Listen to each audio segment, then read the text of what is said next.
नमस्कार, आप देख रहे हैं आगाज टाइम में हूं आपके साथ सुहानी सिंह और वक्त हो चुका है मॉर्निंग आगाज का। ये नजर डालते हैं खास खबर पर। खबर लखनऊ अलीगढ़ से है, जहां पे ईद से पहले अलीगढ़ सांसद सतीश गौतम ने बिगड़े बोल बयान का वीडियो सोशल मीडिया पर वायरल हो रहा है। अलीगढ़ में ईद से पहले भारतीय जनता पार्टी के अलीगढ़ से सांसद सतीश गौतम के बिगड़े बोल एक बार फिर से सामने आए हैं और इस बार उन्होंने मुस्लिम लोगों को लेकर कहा है कि यह सुबह 4 बजे से ही हो रही बता दें कि शोर मचाते रहते हैं और बच्चों की परीक्षाएं चल रही है, उसे बंद कराना चाहिए। सांसद इतने पर ही नहीं रुके, उन्होंने कहा कि सारी सरकारी व्यवस्थाएं का फायदा मुसलमान ले रहे हैं और क्या यह हमारी छाती पर चढ़ेंगे। सांसद सतीश गौतम का यह बयान सोशल मीडिया पर जमकर वायरल हो रहा है। कुछ लोग द्वारा ईद की नमाज पर पुष्प वर्षा की अनुमति मांगे जाने पर भी सांसद सतीश गौतम ने कहा कि देखो, इतनी बड़ी जगह दी गई है और इतना उन्होंने अतिक्रमण किया है और समाजवादी टाइम में इन्हें क्या जरूरत है। और जो हमारी होली और दिवाली मनाई जाती है हिंदुओं की, वह हमारी होली बिल्कुल घर घर में मनाई जाती है। इनके यहाँ एकत्रित होकर, हमारे यहाँ कोई इकट्ठा नहीं होता है, गली में घूमते हुए घर घर जाकर गले मिलकर इस तरह से मनाई जाती है और हमारे इस तरह से होली नहीं मनाई जाती। जैसे इनका कौन सा त्यौहार बता रहे हैं कि वो आता है, उनमें मैं नहीं जाता और उस त्यौहार को कौन सा आता है उसे मनाते मैं नहीं जानता। रिजवान नमाज क्या होता है, तो तुम लोग हमारे जो होली दिवाली मनाई जाती है वहाँ सभी हिंदुओं का पर्व है, बहुत बड़ा पर्व मनाया जाता है। नुमाइश मैदान में ईद की नमाज होने का सवाल पर कहा कि इसकी आवश्यकता क्या है, इतनी बड़ी उनकी क्या बताया तुमने, क्या ईदगाह मुझ पर बोला भी नहीं है जाता और वहां से चिल्लाता हुआ सुबह 4 बजे बच्चों की परीक्षा चल रही है हो रही है मचाता उसे क्या लिखे क्या लिखे करा हुआ है समाजवादी टाइम में, इन्हें क्या जरूरत है। और जो हमारी होली और दिवाली जो मनाई जाती है हिंदुओं की, वो हमारी होली बिल्कुल घर घर मनाई जाती है। इनके यहाँ एकत्र होते हैं, हमारे यहाँ कोई ज्यादा एकत्र नहीं होता। गली में घूमते हुए, घर घर जाकर, गले मिलकर, ये इस तरह का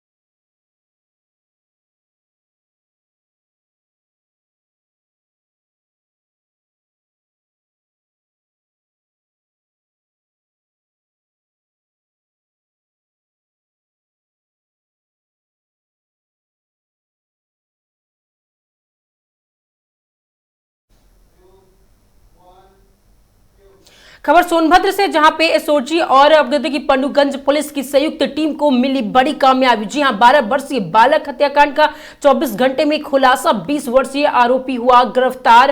पुलिस ने आरोपी के कब्जे से हत्या से प्रयुक्त चाकू भी बरामद किया। एसपी के अनुसार जादू टोना और वापसी विवाद के कारण हुई थी यह हत्या। बीती रात रामगढ़ कस्बे में आर्यन गुप्ता 12 वर्ष की धारादार हथियार से उनका गला रेत कर हत्या कर दी गई है। मामले में मृतक के नाना शिव मूरत गुप्ता की तहरीर पर पंडुगंज थाने मुकदमा दर्ज कर पुलिस ने 4 टीमों का किया है गठन।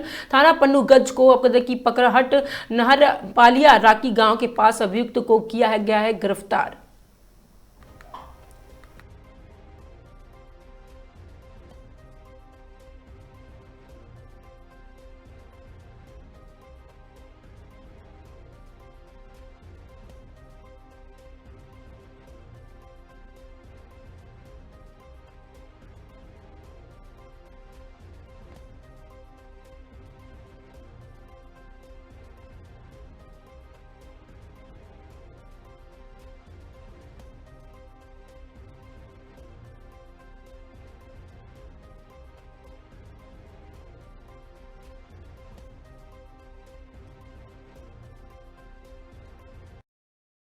दिनांक 14/3/2026 को रात्रि लगभग 8:30 बजे के आसपास थाना पन्नूगंज में एक सूचना प्राप्त हुई थी। इसमें पता चला था कि एक बालक है जिसका नाम आर्यन गुप्ता है, लगभग 12 वर्ष की इसकी उम्र है। उसे किसी व्यक्ति द्वारा गले पे चोट पहुंचाई गई, जिस कारण मौके पे वे मृत पाए गए थे। जैसे ही सूचना प्राप्त हुई थी, तत्काल police, forensic team, SOG team मौके पर पहुंची थी। मौके पे जब जानकारी की गई तो पता चला एक लड़का जिसका नाम दिवाकर गुप्ता है, जो लगभग 20 वर्ष की आयु का है। इस लड़के द्वारा ही उस बालक की चाकू से गला काटने के दौरान हत्या की गई थी। जब ये सूचना पुलिस को प्राप्त हुई, तत्काल अभियोग पंजीकृत किया गया इस व्यक्ति के खिलाफ। थाना स्तर से और जिला स्तर से भी अलग अलग टीमों का गठन किया गया। इसी टीम ने प्रयास करके हमारी एसओजी टीम द्वारा जो ये अभियुक्त है, इसमें दिवाकर गुप्ता पुत्र गुलाब गुप्ता, इसको 24 घंटे के अंदर पुलिस टीम द्वारा अरेस्ट किया गया। जो इसने हत्या में चाकू भी प्रयोग किया था, उसको भी पुलिस ने बरामद किया है। पूछताछ में अभियुक्त दिवाकर गुप्ता ने बताया कि पूर्व से बगल में रहने वाले इस परिवार से, जिसमें उनका लड़का आर्यन गुप्ता था, उनके साथ इनका पहले से विवाद था। ये लोग दूर के रिश्तेदार भी हैं। जैसा कि इसने बताया कि इसके दादाजी 3 भाई थे और तीसरे जो दादाजी के भाई थे, उनके परिवार से आर्यन गुप्ता संबंध रखता था। इनका ज़मीनी विवाद भी था, पारिवारिक विवाद भी था, आए दिन झगड़े होते रहते थे। और दिवाकर गुप्ता ने बताया कि मुझे ऐसा लगता था कि जो मेरी माँ परेशान रहती है, उसमें जो मृतक आर्यन है, उसकी माँ का योगदान है। वो जादू टोना करती है और हमारे परिवार को परेशान करती है। और मेरे एक भाई की पहले जलने के कारण मृत्यु हो गई थी, उसमें भी इसको लगता था कि बगल वाले परिवार का इसमें हाथ है। इसलिए उसने इस घटना को अंजाम दिया, क्योंकि वो चाहता था कि जो दुख मेरा परिवार भी झेल रहा है, उसी प्रकार का दुख इस दूसरे परिवार को हो, और उसने इस तरीके का ये घिनौना कृत्य किया है। पुलिस टीम द्वारा इसको अरेस्ट किया गया। इसके पास से जो आला कत्ल था वो भी बरामद किया गया। जो अन्य वैधानिक साक्ष्य हैं वो भी इसमें पुलिस ने एकत्रित कर लिए हैं। और अब हमारी ये प्रायोरिटी रहेगी कि जल्द से जल्द समय में इसको न्यायालय द्वारा सजा करवाई जा सके। क्या पहले से ये प्लान करके, जैसा कि उसने बताया कि जिस दिन की ये घटना है 14 तारीख की, उस दिन इसने पहले से ही एक चाकू ली थी एक दुकान से जा करके। इसने शराब का सेवन भी किया हुआ था, काफ़ी नशे में था, और एक सुनियोजित तरीके से उसने इस घटना को अंजाम दिया। सर, इसमें लिखा है प्रेस में दोनों बच्चों को अंधेरे में पकड़ के ले गए। जी, दोनों बच्चों को। इसमें जो मौके पे मृतक आर्यन जो एक बालक है, वो अपने एक मित्र के साथ खेल रहा था जिसका नाम राज है। ये दोनों साथ में खेल रहे थे, और जब ये घटना करने वाला व्यक्ति जो अभियुक्त है दिवाकर गुप्ता, इसने दोनों बच्चों को पहले पकड़ने का प्रयास किया था। दूसरा बच्चा जो राज है, वो वहाँ से मौके से भाग निकला था, और उसी ने आकर के सबसे पहले अपने परिवारजनों को ये सूचना दी थी कि जो ये व्यक्ति दिवाकर गुप्ता है, इसने इस एक लड़के को पकड़ लिया और उसको चोट पहुँचाई है।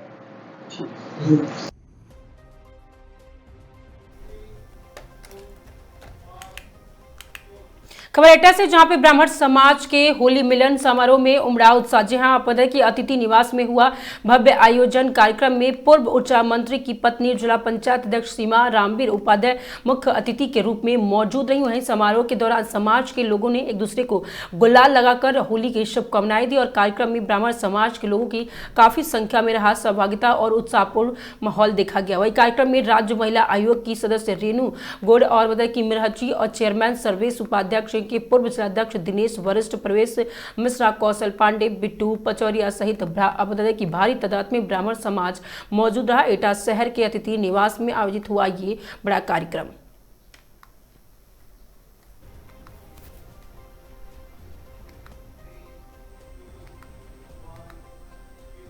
खबर सिद्धार्थनगर से, जहां पे जिले में घरेलू गैस सिलेंडर को लेकर उपभोक्ताओं की परेशानी बढ़ती हुई नजर आ रही है। गैस एजेंसियों पर सुबह से ही लोगों की भारी भीड़ और लंबी लंबी कतारें देखने को मिल रही है। हालात का जायजा लेने के लिए जिला आपूर्ति अधिकारी देवेंद्र प्रताप सिंह खुद मैदान में उतरे और शहर की एचपी जायसवाल और गैस एजेंसी के औचक निरीक्षण किया। निरीक्षण के दौरान गद्दे की डीएसओ देवेंद्र प्रताप सिंह ने एजेंसी संचालकों से सख्त निर्देश दिए कि गैस सिलेंडर का वितरण पूरी तरह से नियमों के अनुसार किया जाए और किसी भी उपभोक्ताओं को अनावश्यक परेशान ना किया जाए। उन्होंने एजेंसी पर मौजूद उपभोक्ताओं से भी बातचीत कर उनकी समस्याओं की जानकारी ली और मीडिया से बातचीत में एसओजी ने साफ किया कि जनपद में घरेलू गैस सिलेंडर की कोई कमी नहीं है। उन्होंने कहा कि उपभोक्ताओं को गैस केवल बुकिंग के आधार पर ही उपलब्ध कराई जाए। रात में के लोगों द्वारा एजेंसियों पर लाइन लगने की स्थिति डर और अफवाहों के कारण बन रही है, जिसमें गैस की होम डिलीवरी व्यवस्था प्रभावित हो रही है। वहीं उनके दादे की बढ़नी क्षेत्र में अवैध रूप से गैस सिलेंडर भंडाफोड़ की सूचना पर प्रशासन ने छापेमारी भी की। कार्रवाई के दौरान 14 घरेलू गैस सिलेंडर बरामद किए गए और संबंधित व्यक्तियों के खिलाफ मुकदमा दर्ज कराया गया है। फिलहाल प्रशासन का दावा है कि जिले में गैस की कोई भी कमी नहीं है, लेकिन एजेंसियों पर लगी लंबी कतारें व्यवस्थाओं पर सवाल जरूर खड़ा कर रहे हैं।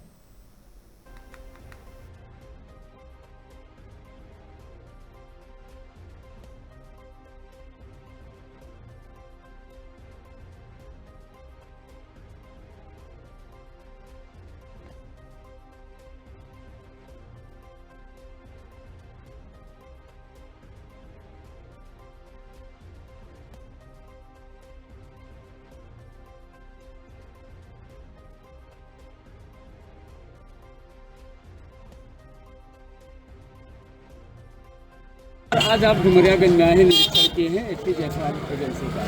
यहाँ पर लंबी कतारें लगी, इसको लेकर क्या करेंगे? लंबी जनता हर एजेंसियों पे लगी है, क्योंकि इनका कंज्यूमर संख्या ज़्यादा है तो स्वाभाविक है थोड़ा लंबी कतारें लगेंगी। लेकिन 3 दिन से ज़्यादा का कोई बैकलॉग नहीं है। 12 और 13 का ये दे रहे हैं। 14 वालों को इन्होंने बता दिया है कि कल प्लांट पे गैस नहीं आएगा, परसों वो लोग आएंगे देंगे।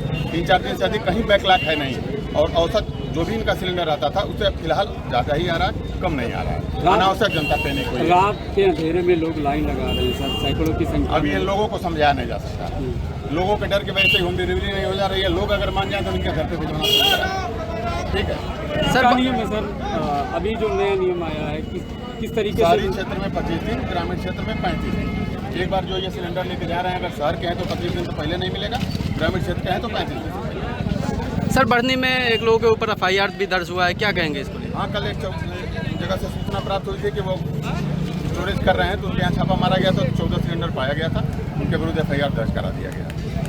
खबर मैनपुरी से है, जहां पे आपको बता दें कि मैनपुरी में वही मोबाइल नंबर संख्या साथ में दिया गया। मैनपुरी आप बता दें कि वैवाहिक रिश्तों के आड़ में चल रहा प्रेम प्रसंग आखिरकार एक खौफनाक साजिश में बदल गया। मैनपुरी के कुसनी थाना क्षेत्र के सुल्तानपुर हत्याकांड का पुलिस ने खुलासा करते हुए मृतक की पत्नी समेत 4 लोगों को गिरफ्तार कर लिया है। आरोप है कि पत्नी ने अपने प्रेमी और उसके दोस्तों के साथ मिलकर पति का अपहरण कराया और गला घोंटकर हत्या करवा दी। वही आपको कि मामला ये 25 फरवरी 2026 का है, जबकि वेबर इटवा मार्ग पर पॉलिटेक्निक कॉलेज से पहली सड़क किनारे गेहूं के खेत में सुल्तानपुर निवासी कमलेश यादव का शव बरामद हुआ था। कमलेश कासगंज के लापता बताए जा रहे थे। मृतक के भाई अधेश यादव उर्फ बंटू की तहरीर पर थाना किशनी में अज्ञात लोगों के खिलाफ अपहरण और हत्या का मुकदमा दर्ज कराया गया था। घटना की गंभीरता को देखते हुए पुलिस अधीक्षक मैनपुरी के निर्देश पर अपर पुलिस अधीक्षक नगर के निर्देशन और क्षेत्राधिकारी बगाव के नेतृत्व में थाना किशनी पुलिस और सर्विलांस टीम की संयुक्त टीम गठित की गई। जांच के दौरान पुलिस को चौंकाने वाला खुलासा हुआ है। पुलिस की जांच में सामने आया है कि मृतक की पत्नी सुनीता उर्फ संगीता का इटावा के उसरहारा थाना क्षेत्र के चंद्रपुर निवासी सिथलेश उर्फ सुतलेश से प्रेम प्रसंग चल रहा था। पति के रिश्ते के बाधा बन रहा था और इसीलिए सुनीता ने अपनी प्रेमी के साथ मिलकर हत्या की साजिश रच डाली। योजना के तहत प्रेमी सिथलेश और उसके साथियों दीपक कश्यप तथा भूरे उर्फ विष्णु कुमार ने कमलेश का कासगंज स्थित नवा डेयरी प्लांट में अपहरण कर लिया। इसके बाद उसकी गला घोंटकर हत्या कर दी और शव को किसनी क्षेत्र में पॉलिटेक्निक कॉलेज के पास गेहूं के खेत में छिपा दिया। सर्विलांस और साक्ष्यों के आधार पर पुलिस ने 14-15 मार्च की रात कार्रवाई करते हुए आरोपी पत्नी सुनीता उर्फ संगीता और प्रेमी सिथलेश उर्फ सुतलेश के दीपक कश्यप और भूरे उर्फ विष्णु कुमार को गिरफ्तार कर लिया। पुलिस ने आरोपियों के पास एक देशी तमंचा 315 बोरे, वही बता दें कि 3 जिंदा कारतूस की हत्या में प्रयुक्त स्वापी घटनाओं में इस्तेमाल हुई होंडा मोबाइल कार और 3 मोबाइल फोन भी बरामद किए हैं।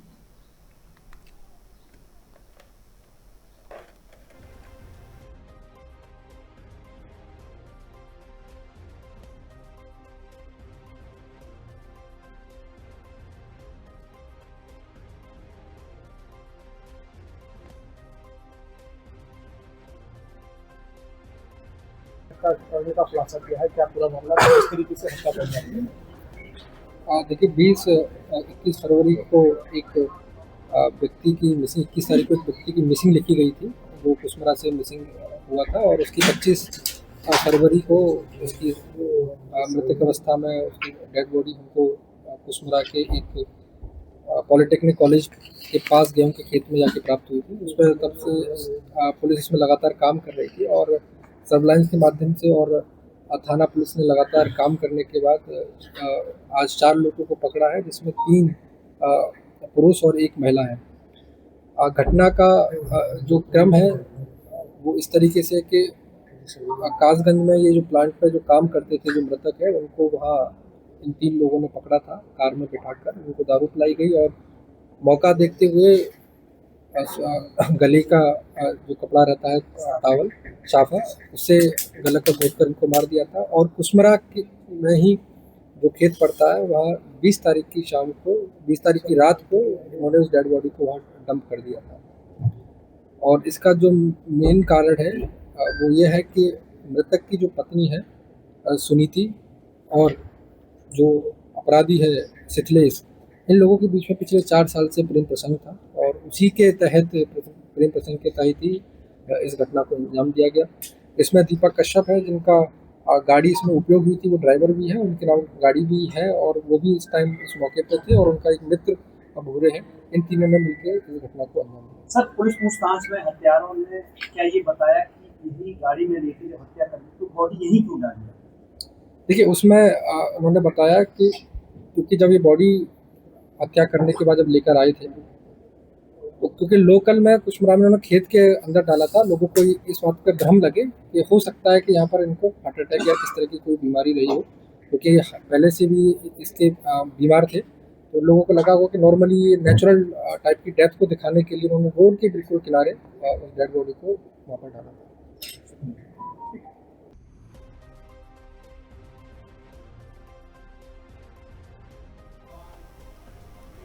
खबर सीतापुर से, जहां पे जिलाधिकारी डॉक्टर राजा गणपति आर ने नगर पंचायत का किया औचक निरीक्षण और फाइलों और अभिलेखों के रखरखाव को लेकर जताई नाराजगी। जी हां, जन्म मृत्यु प्रमाण पत्र समय से जारी करने के दिए निर्देश और शिकायतों का गुणवत्तापूर्ण और समयबद्ध निस्तारण करने का जारी किया निर्देश। निरीक्षण के दौरान मौजूद अधिकारियों को दिए आवश्यक दिशा निर्देश और जनपद के आदर्श नगर पंचायत तंबौर का ये पूरा मामला बताया जा रहा है।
खबर सवाजपुर से, जहां पे पाली में बता दें कि 62 श्रद्धालुओं का जत्था ज्वाला धाम लिए रवाना पाली। जी हां, पर नगर की माता पंथावरी देवी मंदिर में 62 सदस्यीय श्रद्धालु का एक जत्था रविवार को हिमाचल प्रदेश स्थित पावन ज्वाला धाम के लिए रवाना हुआ और भक्त जन माता रानी के अखंड दिव्य ज्योति लेने के उद्देश्य से भक्ति और उत्साह के साथ यात्रा पर निकले हैं। जत्थे में बता दें कि अखिलेश वाजपेयी, अशोक पांडे, कुलदीप रावत, पुनीत बजरंगी, मुकेश गुप्ता, अजय गुप्ता, पप्पू रंजन लाल, अनिल बबलू और आदि प्रमुख रूप से शामिल हैं। श्रद्धालुओं के रवाना होने के दौरान मंदिर परिसर में भक्तों ने माता रानी के जयकारों के साथ उन्हें विदा किया। जानकारी के अनुसार 19 मार्च को ट्रेन के माध्यम से माता रानी की दिव्य ज्योति पाली पहुंचेंगे और इस दौरान भक्तों द्वारा उनका भव्य स्वागत किया गया है। और बता दें कि ढोल नगाड़ों के साथ शोभा यात्रा निकालते हुए ज्योति को माता पंथवारी देवी मंदिर को विधि विधान के साथ स्थापित किया जाएगा। आगामी नवरात्रि के पावन पर्व पर नगर और क्षेत्र के श्रद्धालु इस दिव्य ज्योति के दर्शन कर माता रानी का आशीर्वाद प्राप्त करेंगे। मंदिर से जुड़े लोगों ने बताया कि यह धार्मिक परंपरा कई वर्षों से लगातार चली आ रही है।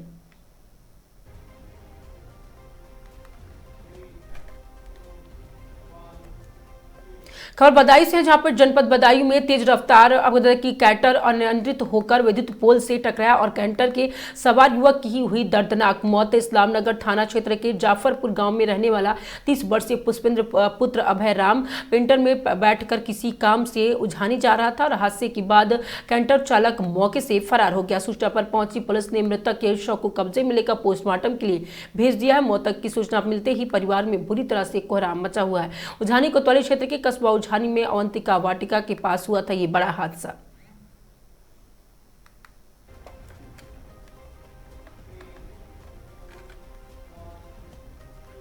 खबर बदायूं से, जहां पे महिला की संदिग्ध परिस्थितियों में हत्या, ससुराल में मिला शव। जी हां, बदायूं में दातागंज कोतवाली क्षेत्र के गांव गाजीपुर निवासी सहेली 25 पत्नी रिंकू सिंह के पुत्र मधुपाल और विवाहिता की संदिग्ध परिस्थितियों में अवगत की ससुराल में उसकी मौत हो गई और महिला की मौत से परिवार वालों का रो रो के बुरा हाल बना हुआ। मृतका के पिता मुकेश ने बताया कि उनकी बेटी की शादी 8 साल पहले कोतवाली दातागंज के गाँव गाजीपुर निवासी रिंकू के साथ हुई थी। कल सुबह वो अपनी बेटी और दामाद के साथ में उसके ससुराल आया था। उसके बाद कल रात्रि में फोन पर मेरी बेटी से मेरी बात हुई थी, तब तक सब कुछ ठीक था, लेकिन आज सुबह खबर मिली कि जैसे ही बेटी की मौत हो गई और मृतका की मौत से परिवार वालों का रो रो के बुरा हाल बना हुआ है। मृतका के 3 छोटे बच्चे हैं। पुलिस ने शव को पोस्टमार्टम के लिए भेज दिया और मामले की जांच शुरू कर दी है।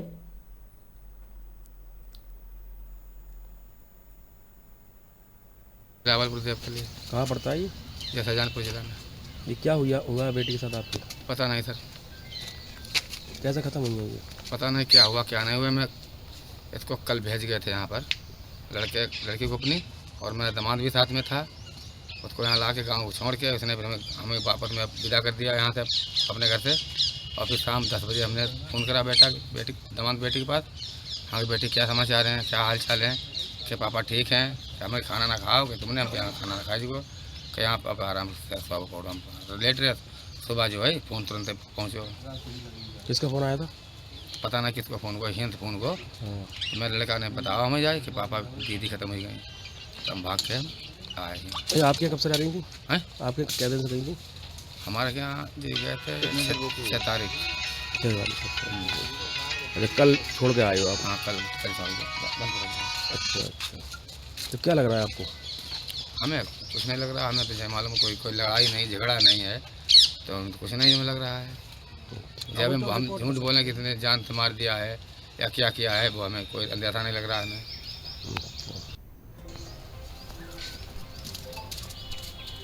खबर मैनपुरी से, जहां उत्तर प्रदेश के पर्यटन और सांस्कृतिक मंत्री आज मैनपुरी के सर्किट हाउस पहुंचे, जहां उन्होंने मैनपुरी में समस्याओं से जूझ रहे पीड़ितों की समस्याएं सुनी और समस्याओं का अतिशीघ्र समाधान करने के लिए प्रशासन के कड़े निर्देश दिए। उसके साथ ही बता दें कि मीडिया से रूबरू हुए, जहां उन्होंने मीडिया से अवगत कराते हुए कहा कि इस समय अमेरिका और इजराइल में घमासान युद्ध चल रहा है, जिसका असर विश्व पर सभी देशों पर पड़ रहा है, लेकिन अपने भारत देश पर प्रधानमंत्री वैश्विक नीति को लेकर कोई असर नहीं। उन्होंने अखिलेश यादव द्वारा दिए गए बयान को कोरोना काल में ऑक्सीजन खत्म थी और इस समय गैस सिलेंडर की किल्लत पूरे देश में, और बता दें कि पलटवार करते हुए कहा कि विपक्ष बेवजह रुमाल उड़ा रहा है। देश में ना तो पेट्रोल की किल्लत है और ना ही सिलेंडरों की। हमारी टेस्ट सरकार उन लोगों की कार्रवाई कर रही है जो कि कालाबाजारी और कर रहे हैं और फिर स्टॉक कर रहे हैं। हमारे देश में सभी व्यवस्थाएं पूर्ण रूप से ठीक है। उन्हें अखिलेश यादव के द्वारा दिए गए बयान की पंचायत चुनाव प्रदेश सरकार 2027 में आगामी विधानसभा चुनाव में हार के डर से नहीं कर रही है। वहीं उन्होंने 2027 के चुनाव में लेकर मायावती प्रशंसा करते हुए कहा कि बसपा पार्टी राष्ट्रीय स्तर की पार्टी है, उन्हें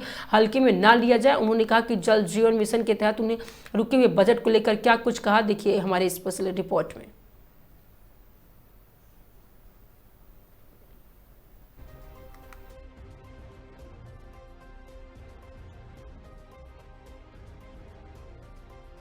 गैस और पेट्रोल डीजल को लेकर लगातार अफरा तफरी का माहौल देखने को मिला। देखिए, वो लोग जो कहीं ना कहीं जमाखोरी, कालाबाजारी या ब्लैक मार्केटिंग में इसकी क्राइसिस जानबूझ के आर्टिफिशियल क्राइसिस डेवलप करके अवैध वसूली करने के चक्कर में वो उन सबके प्रयास हैं। उसी के दृष्टिगत भारत सरकार ने आवश्यक वस्तु अधिनियम को लागू करके सारे स्टेट को सर्कुलर जारी उसी दिन कर दिया था जिस दिन पूरी संभावना इस तरह की सूचना मिली थी कि लोग इस तरह की कर सकते हैं। तो उसी दिन सारे स्टेट को निर्देशित किया गया भारत सरकार के द्वारा। यूपी ने भी सेम डे इस पर प्रशासन को सतर्क करते हुए आदेश जारी किए तो ऐसे लोग जो गैस का अवैध स्टॉक करें, भंडार करें, कालाबाजारी करने संलिप्त पाए जाए, उनके खिलाफ कठोर कार्रवाई करने के निर्देश दिए गए हैं। आप देख रहे होंगे कि जहां पूरे वैश्विक अनिश्चितता के दौर से दुनिया गुजर रही है, युद्ध का महामारी से प्रभावित है, सबसे कम अगर उसकी ज्वाला और तपिश अगर दिखाई पड़ रही है तो हिंदुस्तान दिखाई पड़ रही है, क्योंकि हमारी एक वैश्विक नीति है, राष्ट्र हित हमारा सर्वोपरि है, और उसी के तहत तमाम निर्णय, चाहे अन्य देशों से वैकल्पिक ऊर्जा के स्रोत नए नए तलाशने की बात हो, ईरान के साथ और अन्य देशों से मधुर संबंधों का लाभ उठाते हुए वहाँ से समुद्र से जहाँ रोक है वहाँ से परिवहन की व्यवस्था की बात हो, सारी व्यवस्था चाक चौबंद हो, उसके सुपरिणाम भी आए हैं। आपने अखबारों में पढ़ा होगा, आपने मीडिया से पता चला होगा कि ईरान का स्टेटमेंट क्या है। ईरान ने उस क्षेत्र से जो हॉबर्ज है वहाँ से हमारे भारत के जो परिवहन जहाज है उन पर निकलने की अनुमति देने का काम किया है। अन्य जो वैकल्पिक स्रोत विभिन्न देशों से वो भी हमने तलाशे हैं, और वहाँ से भी खरीद की संभावना हमारी बनी है। लेकिन हम ये सुनिश्चित कर रहे हैं कि हमारे हिंदुस्तान की ऊर्जा के जो साधन हैं, चाहे वो गैस हो, डीजल हो, पेट्रोल हो, अन्य सीएनजी, पीएनजी, अन्य गैस हो, उनकी प्रचुर मात्रा में उपलब्धता रह सके और किसी भी प्रकार की कोई क्राइसिस देश में न हो, इसके लिए पूरी संवेदनशीलता के साथ और पारदर्शिता के साथ हमारी भारत सरकार काम कर रही है। मुख्य चुनाव आयुक्त ज्ञानेश कुमार के खिलाफ 193 सांसदों ने साइन अप किया है, उनको हटाने की मांग कर रहा है विपक्ष। एक गिरता है अविश्वास, एक खड़ा कर देते हैं। इन्हें भी पता है कि परिणाम क्या होगा अविश्वास का। अभी कल ही तो लोकसभा अध्यक्ष वाला 2 ही दिन पहले उससे मुक्त हुए और फिर नया ले आए। इनका केवल सुकूफा है इस जनता को भ्रमित करने का, कोई औचित्य नहीं। इनको कोई पता है कि उसका अविश्वास का परिणाम क्या होने वाला है। उत्तर प्रदेश में पंचायत चुनाव को लेकर अखिलेश यादव टिप्पणी कर रहे हैं कि चुनाव की हार की डर से पंचायत चुनाव को टाला जा रहा है। पंचायत चुनाव के लिए वैधानिक प्रक्रिया है, वो पूरी हो रही है। जैसे वैधानिक प्रक्रिया पूरी हो जाएंगी पंचायत चुनाव होंगे, इसमें कोई दो राय नहीं है। और इसमें व्यवस्था भी है, कोई न चुनाव टालने की क्षमता है। अखिलेश जी इंतजार कर लें, आई गया ना, डुबरी बज गई 27 की, नाई कितने बार सामने आ जा रहे हैं। बसपा भी एक बार फिर से एक्टिव दिखाई दे रही है। बसपा सुप्रीमो मायावती ने काशीराम जी को सम्मान की दृष्टि से कहा है कि कांग्रेस वालों से सतर्क रहें, कांग्रेस ने कभी सम्मान नहीं देने दिया। देखिए, हर पंजीकृत राजनीतिक दल को अपनी बात रखने का, अपना एजेंडा जनता के सामने प्रस्तुत करने का हक है, चुनाव लड़ने का हक है। वैसे भी बसपा तो राष्ट्रीय स्तर की पार्टी रही है, तो वो कोई हल्के में, ये तो रीजनल पार्टी है, तो अखिलेश से तो भारी बात मायावती की मानी जानी चाहिए। तो क्या 27 में बीजेपी की लड़ाई किससे होने वाली है? जिससे भी हो, बीजेपी मोर देन 50% वोट अकेले की दम पे हासिल करने के इरादे से एजेंडा के साथ चुनाव लड़ेंगे। मंत्री जी, गर्मी आने वाली है, जिले में तमाम ग्रामीण क्षेत्रों में जल जीवन मिशन के तहत टंकियां बनकर तैयार हो चुकी हैं, 80% काम पूरा हो चुका है, बजट रुका हुआ है। अधिकारी लगातार कह रहे हैं कि बजट नहीं आ रहा है। अखबार पढ़ा आपने? जो जल जीवन मिशन था भारत सरकार का, वो समाप्त हो गया था। फेज 2 का निर्णय अभी 2 दिन पहले जो कैबिनेट हुई है भारत सरकार की, फेज 2 के लिए अलग से धनावंटन भी हो गया है, स्टेट को पैसा भी जारी हो रहा है। जैसे ये पैसा आने वाला है, सारी जो परियोजना आधी अधूरी थी या जो स्वीकृत होने के बाद जमीन पर नहीं उतर पाई है, वो सारी परियोजनाएं पूरा होने का काम बहुत तेज गति से होने वाला है। जिले में एक ग्राम पंचायत है, सहारा ग्राम पंचायत, उसमें मनरेगा के कार्यों में अवैध तरीके से लोगों के कार्ड बनवा देना, एक ही परिवार के कई लोगों के जॉब कार्ड बनाना, उसमें विकास कार्यों में अनियमितता पाई गई है। जांच कभी लंबे समय से चल रही है, 2 बार जांच हो चुकी है, लेकिन अभी तक उस पर कोई भी कार्रवाई नहीं हुई है। नहीं, अगर कहीं भी कोई अनियमितता होती है और शिकायत उसकी मिलती है, तो प्रशासन का दायित्व है कि उसकी जांच करा करके जो भी दोषी हों, यदि वो जांच में सिद्ध होता है तो उसके खिलाफ कार्रवाई, उनके संबंध के खिलाफ कार्रवाई हो। अब यहाँ का पर्टिकुलर मामला हम लोगों के संज्ञान में नहीं है। अगर वो मामला है तो निश्चित रूप से अपेक्षा रहेगी प्रशासन जांच आख्या के अनुरूप कार्रवाई सुनिश्चित करेगा। खबर बदायूं से, जहां पर शॉर्ट सर्किट के चलते अपने की गारमेंट्स की दुकानों में लगी आग, करोड़ों का नुकसान हुआ। जनपद बदायूं के शहर कोतवाली क्षेत्र में मुख्य बाजार में ज्योति गारमेंट्स, दीपक गारमेंट्स, नासिर फल वालों की दुकान और गोदाम में शॉर्ट सर्किट से चलते भीषण आग लग गई और वही दुकान में आग लगने से करोड़ों रुपए का नुकसान बताया जा रहा है। वही सूचना में पहुंची फायर ब्रिगेड की गाड़ियों ने आग पर काबू पाया। मामला जनपद बदायूं शहर कोतवाली क्षेत्र के मुख्य बाजार में ज्योति गारमेंट्स की दुकान का यह आज सुबह शॉर्ट सर्किट के चलते दुकान में आग लग गई, जो धीरे धीरे आपकी देख लो तो नहीं विकराल रूप में ले लिया, जिससे कि कई दुकानों में आग लग गई है। फिलहाल आग पर मौके पर पहुंचे फायर ब्रिगेड का कर्मचारियों ने काबू पा लिया है और वही आग बुझाने का कार्य निरंतर चल रहा है। घटनास्थल पर तमाम पुलिस प्रशासन के अधिकारी और प्रशासनिक अधिकारी भी मौजूद है।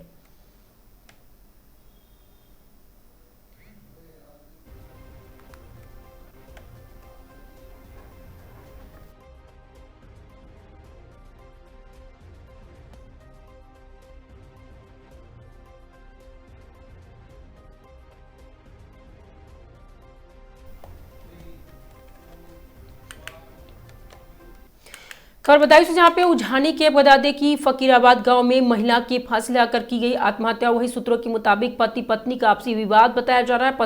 पत्नी के विवाद के चलते महिला ने फांसी लगा के की आत्महत्या। सूचना के बाद मौके पर पहुंचे परिजनों ने पुलिस को दी सूचना के बाद उझानी पुलिस शव के कब्जे में लेकर शव पोस्टमार्टम के लिए भेज दिया। मृतक रंगोली पत्नी कुलदीप निवासी फकीराबाद थाना उझानी की रहने वाली है। उझानी कोतवाली पुलिस इस पूरे मामले की शहर पर जांच पड़ताल कर रही है। बदायूं जिले के उझानी कोतवाली क्षेत्र के फकीराबाद गांव में हुई है फांसी की ये बड़ी घटना।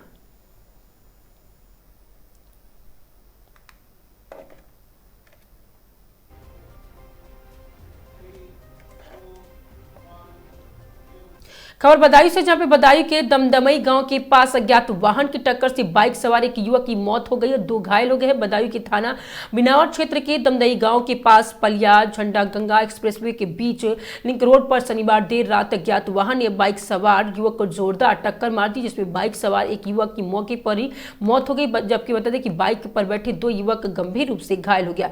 ग्रामीणों ने घायल को एम्बुलेंस द्वारा जिला अस्पताल में भर्ती कराया। मृतक कुंवर गांव थाना क्षेत्र गांव के कैली निवासी रोहित पुत्र सुरेंद्र उम्र 28 वर्ष, वही दूसरा कैली निवासी राहुल पुत्र राजाराम और गुड्डू पुत्र बादशाह और रूप घायल हो गए हैं और वही जिसकी हालत नाजुक बनी हुई है। और इस संबंध में जानकारी करने पर प्रभारी निरीक्षक अहिरंत कुमार ने बताया कि अज्ञात वाहन की टक्कर से गंगा एक्सप्रेसवे के नीचे सर्विस रोड पर एक व्यक्ति की मौत हो गई है। मृतक शव को कब्जे लेकर शव के रविवार 12 बजे पोस्टमार्टम कराया गया है।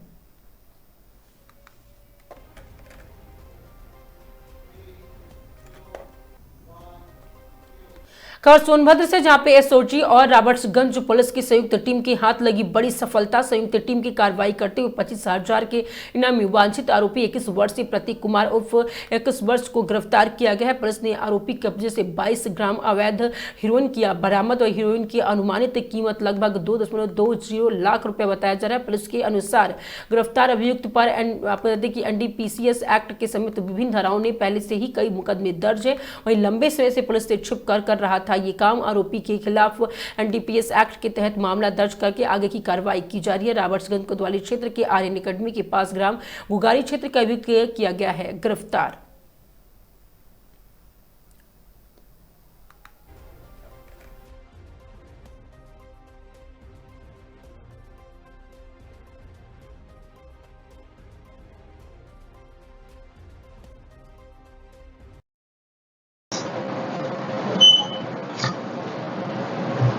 क्या है? देखिए, दिनांक 2/1/26 को थाना रॉबर्ट्सगंज में एक अभियुक्त मर्डर की धाराओं में पंजीकृत किया गया था, जिसमें जो मृतक थे कन्हैया, उनके परिवारजन ने आरोप लगाया था कि ये सूरज पांडे और उसके कुछ साथियों द्वारा उसके भाई को घर से ले जाया गया था और उसको हत्या कर दी गई थी। उसी हत्या में प्रकाश में एक नाम आया था जिसका नाम था बंटी उर्फ प्रदीप, जो कि पहले भी कई बार एनडीपीएस के मामलों में जेल जा चुका है और लगातार हेरोइन बेचने के मामले में लगभग इसके ऊपर 10 अभियोग पंजीकृत हैं। ये व्यक्ति जो प्रकाश में आया था दिनांक 2/1/26 से ही वांछित चल रहा था। इसके ऊपर 25,000 रुपये का इनाम भी घोषित किया गया था। इसी को थाना रॉबर्ट्सगंज पुलिस द्वारा गिरफ्तार किया गया है। इसके पास से लगभग 22 ग्राम अवैध हेरोइन जिसकी कीमत 2 लाख रुपए के आसपास है, वो भी बरामद हुई है। ये आरोपी बहुत ही शातिर किस्म का था और ऐसा भी बताया जा रहा था कि ये कई प्रतियोगी परीक्षाओं में एग्जाम देने के लिए भी भागा हुआ था और जैसी पुलिस को सूचना प्राप्त हुई तो इसको अरेस्ट कर लिया गया। इसको थाना रॉबर्ट्सगंज में ही अरेस्ट किया गया। नहीं, बाद में।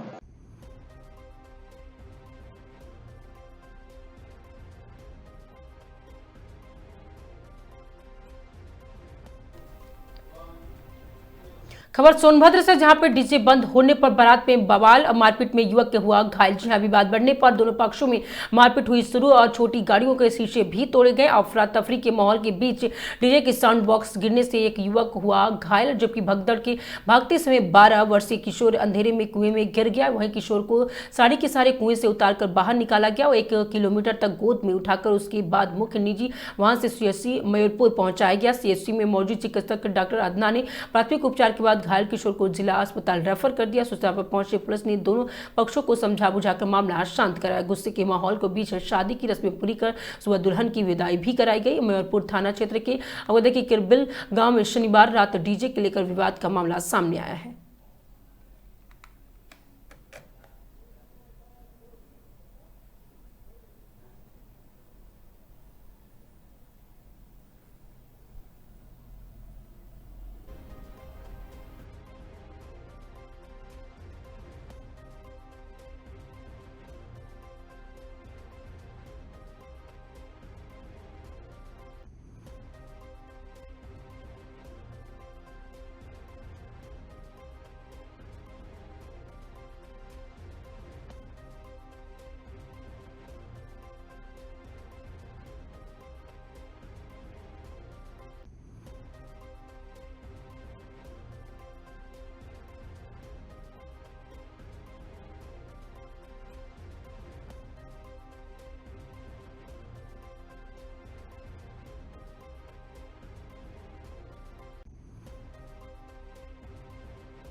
खबर सोनभद्र से, जहां पर समाजवादी कार्यकर्ताओं का गैस, तेल और अन्य ऊर्जा संकट को लेकर प्रदर्शन देखा गया। समाजवादी लोहिया वाहिनी के राष्ट्रीय सचिव विवेक सिंह पटेल के नेतृत्व में सपा कार्यकर्ताओं ने किया प्रदर्शन। कार्यकर्ताओं ने नारेबाजी करते हुए अमेरिका राष्ट्रपति डोनाल्ड ट्रंप का फोटो जलाकर दर्ज कराया विरोध। कार्यकर्ताओं ने वैश्विक युद्ध और ऊर्जा संकट को लेकर ट्रंप की नीतियों को जिम्मेदार बताते हुए शांति की मांग की है। विवेक सिंह पटेल ने कहा कि ट्रंप के तानाशाही भारत पर नहीं चलनी चाहिए। भारत हमेशा से अवध की गुट निरपेक्ष नीति का समर्थन कर रहा है। वैश्विक संघर्षों का खामियाजा भारतीय जनता को नहीं भुगतना चाहिए। विवेक सिंह पटेल ने कहा कि वर्तमान समय में गैस और तेल जैसे ऊर्जा संकट की स्थिति पैदा हो गई है। गैस सिलेंडर को लेकर मारामारी की स्थिति बन गई है और एलपीजी से चलने वाले वाहन भी हो रहे हैं प्रभावित। अमेरिका नीति की वजह से होटल और रेस्टोरेंट में लेकर आम लोगों तक को भी गैस संकट का सामना करना पड़ा। वैश्विक संकट की वजह से अयोध्या की राम रसोई और काशी की मां अन्नपूर्णा रसोई भी गैस की किल्लत से कारण प्रभावित हुई है। रॉबर्ट्सगंज कोतवाली क्षेत्र के भाजपा कार्यालय मोड़ पर किया प्रदर्शन। ट्रंप का फोटो जलाकर किया गया विरोध।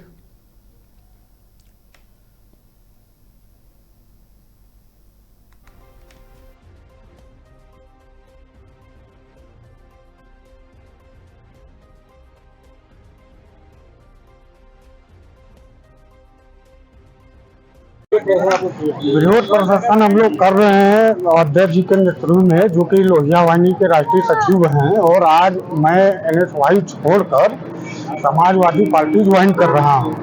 तो जो ये महंगाई और भारत पर जो ये डोनाल्ड ट्रंप का शासन चला रहे हैं, ये शासन तो नहीं चलने दिया जाएगा।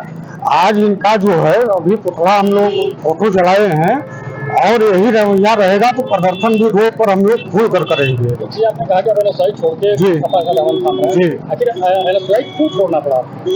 एनएसवाई हमको समाजवादी का जो है विचारधारा मुझे अच्छा लगा। मैं युवा हूँ, हमें ये लगा कि मैं समाजवादी पार्टी ज्वाइन करूँगा, एक सच्चा सिपाही बनकर आगे कार्य करूँगा और जिले का नाम करूँगा। दरअसल अटल बिहारी वाजपेयी, पंडित जवाहरलाल नेहरू इंदिरा गांधी, लाल बहादुर शास्त्री देश के बहुत प्रधानमंत्री अच्छे हुए जो देश को बढ़ाने में काम किए।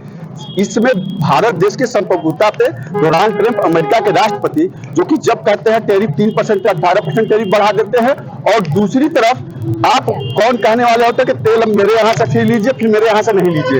इस तरह से भारत की संप्रभुता पे बहुत बड़ा ये घात करने का जो प्रयास है, और भारत देश को आजादी से हटा के गुलामी को ले जाने का जो अमेरिका के डोनाल्ड ट्रंप का निर्णय है, आज पूरा विश्व उनके निर्णय से और भारत देश में आम पब्लिक, आम जनता गैस और रसोइयों से लेकर पेट्रोलियम पदार्थ से लेकर परेशानियों से जूझ रहा है। तो डोनाल्ड ट्रंप का तानाशाही भारत देश को नहीं चलना चाहिए, और इस तरीके से हमारे देश के प्रधानमंत्री आदरणीय नरेंद्र मोदी से निवेदन है, इस तरह का तानाशाही को कतई बर्दाश्त नहीं करना चाहिए, जो आम जनता की और का अधिकार और हक और लोकतंत्र और स्वतंत्रता और संप्रभुता पे जो कि कुठाराघात करे। क्या लग रहा है कि प्रधानमंत्री मोदी ट्रंप के आगे झुके हैं या उनकी बातों को मान रहे हैं? आप पत्रकार हैं, आप स्वयं जानते हैं कि ट्रंप के आगे अगर मोदी जी का निर्णय अगर उनका मान रहे हैं तो उनको नहीं मानना चाहिए। आपको क्या लगता है? देखिए, उन्होंने तत्काल कहा 18% टैरिफ एक्सेप्ट हो गया, फिर उन्होंने कहा कि अब तेल नहीं खरीदेंगे तो वो भी मान लिए, फिर तेल जहां से खरीदेंगे वो भी मान लिए। इससे क्या पता होता है कि आप पत्रकार है और मीडिया है और तमाम लोकतंत्र है,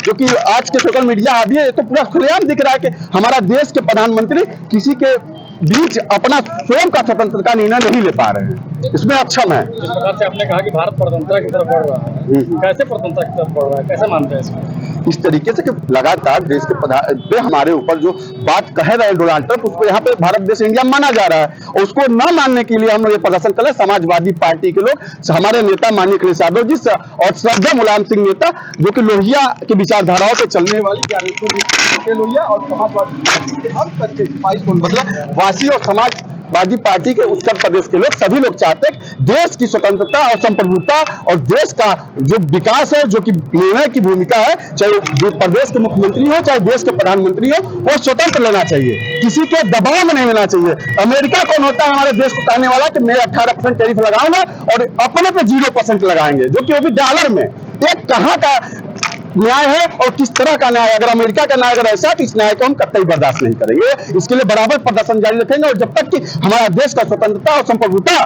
के लिए जो भी कदम उठाएंगे, उस पर हम लोग सदैव प्रेरित और संघर्ष करने के लिए काम करेंगे। लोहिया जी के आदर्शों पे।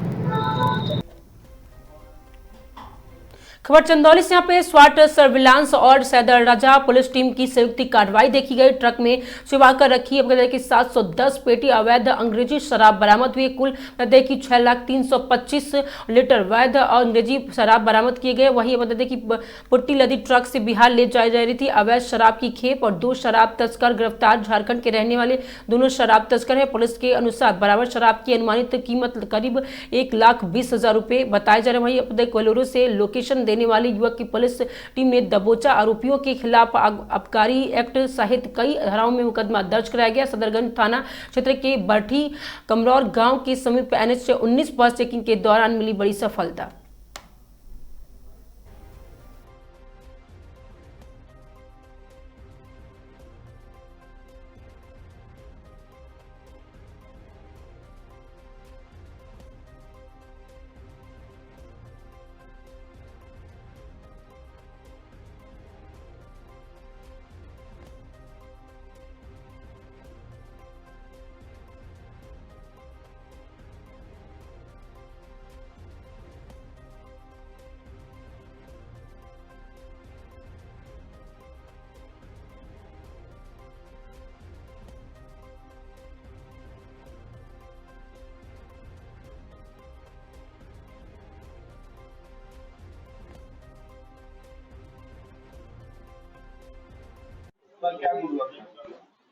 देखिए, कल दिन में सैयद राजा पुलिस टीम और SOG टीम श्रीमान पुलिस अधीक्षक महोदय के दिए गए निर्देशानुसार वाहनों की चेकिंग कर रही थी। तो बरठी कमरौर में एक पेट्रोल पंप के पास एक खड़ी गाड़ी की ट्रक की चेकिंग की गई। तो उसमें ये पाया गया कि उसमें जो पुट्टी होता है, जो मकान के पुताई में यूज होता है, उसके अंदर शराब की पेटियां लदी हुई पाई गई। उसके साथ उसका ड्राइवर और उसी वाहन के पास बोलेरो के साथ एक पासर पकड़ा गया।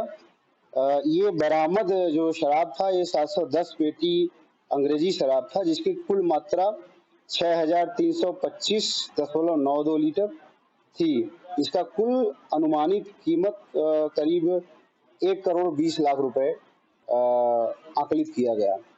जो पार्सल पकड़ा गया है कहाँ के रहने वाला है, क्या इसका पहले भी इस तरह फैक्ट्री में मामला दर्ज है? देखिए, ये अभी तक इसका तो ऐसा नहीं आया। ये मुर्ताज अंसारी पुत्र कमरुद्दीन है। ये चित्रपोका मोहनपुर जिला देवधर का है, झारखंड का रहने वाला। इसका अभी तक कोई हिस्ट्री नहीं दिख रहा है, फिर भी इसका दिखवाया जा रहा है कि कुछ और क्रिमिनल रिकॉर्ड तो नहीं है।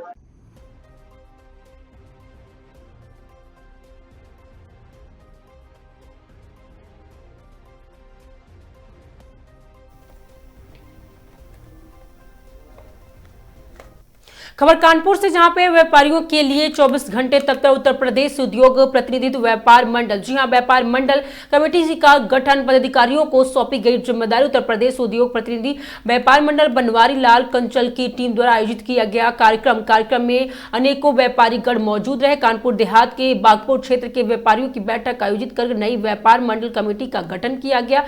बैठक में सर्वसम्मति से पदाधिकारियों का चयन किया गया और व्यापारियों की समस्याओं पर चर्चा भी की गई। बैठक में व्यापार मंडल के संगठन को मजबूत करने का और व्यापारियों के हितों की रक्षा के लिए नई कार्यकारिणी घोषित की गई। इसमें से कानपुर व्यापार मंडल कमेटी अध्यक्ष प्रेम दत्ता शर्मा, जिला मंत्री देवेंद्र शर्मा, जिला उपाध्यक्ष रितेश शर्मा की उपस्थिति व्यापार मंडल पदाधिकारियों की नियुक्ति की गई। बैठक में मौजूद व्यापारियों ने नई कमेटी की बधाई देते हुए उम्मीद जताई और नवगठित टीम व्यापारियों की समस्याओं की प्रमुखता से उठाई और उनके समाधान के लिए काम करेगी। इस दौरान नई व्यापारी गणमान्य लोग मौजूद रहे, जिनमें से संरक्षक राजेश शुक्ला, संरक्षक इकबाल और अध्यक्ष ओम दीक्षित और महामंत्री नंद किशोर ओम, कोषाध्यक्ष मनोज कुमार गुप्ता, वरिष्ठ उपाध्यक्ष राम प्रसाद गुप्ता, वरिष्ठ उपाध्यक्ष डॉक्टर मंजीत उपाध्यक्ष और वहीं नरेश चंदेल, उपाध्यक्ष शेख शाकिर हुसैन और ब्रजेश कुमार शुक्ला, सुरेश कुमार सिंह और वहीं दीपेंद्र त्रिपाठी बनवाल, बता दें कि गुप्त मीडिया प्रभारी भरत पांडे सहित अन्य पदों पर व्यापारियों की जिम्मेदारी सौंपी गई। नई कमेटी के गठन के बाद सभी पदाधिकारियों के फूल मालाओं से स्वागत किया गया। इस अवसर पर अध्यक्ष प्रेम दत्ता शर्मा द्वारा व्यापारियों को जागरूक करने के कार्य किया गया। इस समस्त व्यापारियों को बताया गया कि अगर किसी व्यापार को किसी भी प्रकार की समस्या होती है तो उनके लिए व्यापार मंडल 24 घंटे तत्पर है।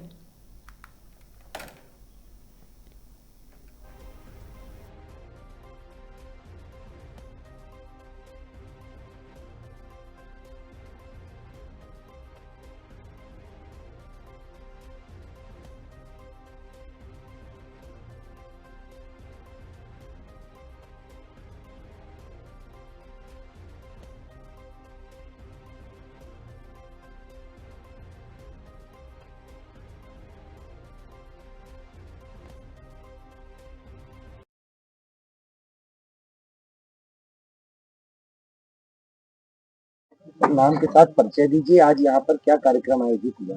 हमारा नाम ओम जी दीक्षित है, बागपुर व्यापार मंडल का मैं अध्यक्ष हूँ। क्या कार्यक्रम आज था? आज बागपुर व्यापार मंडल की बैठक थी, संगठन पदाधिकारियों का चयन हुआ। कितने लोगों की सूची लगभग आज नए बनाया गया? मतलब 21 लोगों की बनाई।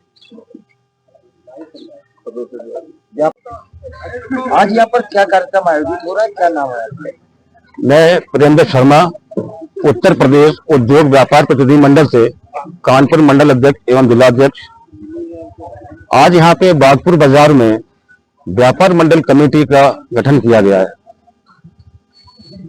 यहाँ पे आपके अध्यक्ष जो है ओम जी दीक्षित जी को अध्यक्ष पद की जिम्मेदारी सौंपी गई है।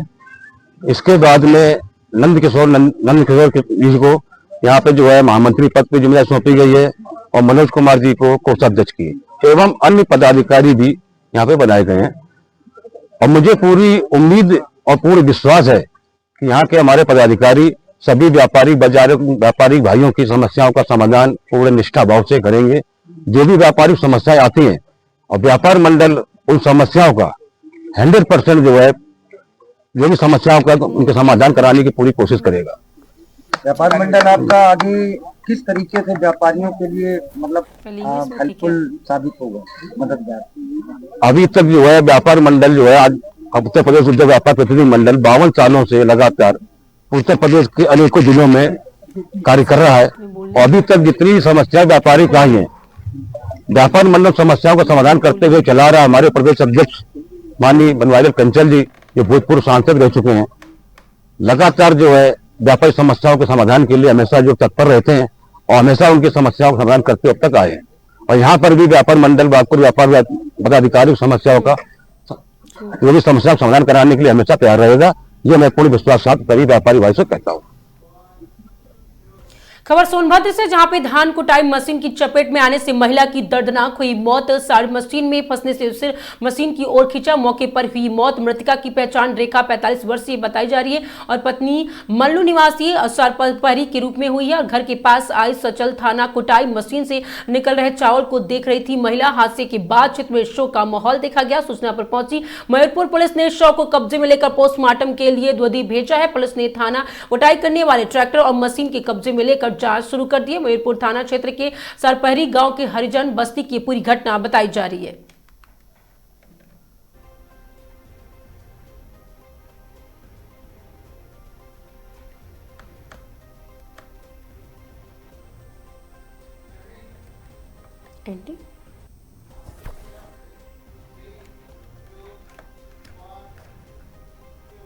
मॉर्निंग आगाज में आज के लिए सिर्फ इतना ही। देखते रहिए आगाज टाइम।